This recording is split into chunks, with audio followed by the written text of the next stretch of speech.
ده حال ام العيال واللي متجوزه والله العظيم، واللي ايه واحد عايز ياكل فول وبيض ومش عارف ايه، والتانيين عايزين يسحروا بيتزا. خدي حطي البطاطس المهروسه هنا يا تاش. يعني مش عارفه تحس ان هو عنده ايه، والفول والبيض والكلام دون، يعني قاموس من قاموس اللي ما ينفعش يتغير. ادي الفول، وادي اول بيتزايه طلعت.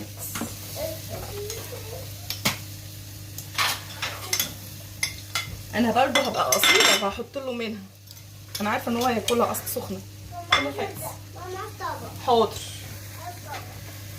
انا حطيت دي، عايزين نسحره، حطيت دي اول واحده طلعت اهي، والتانيه اللي هي بقى الكبيره اللي هتطلع على طول على السحور دلوقتي. يعني الساعه خلاص 2 وشويه، احنا بنحب نتسحر متاخر شويه. حاضر حاضر والله حاضر.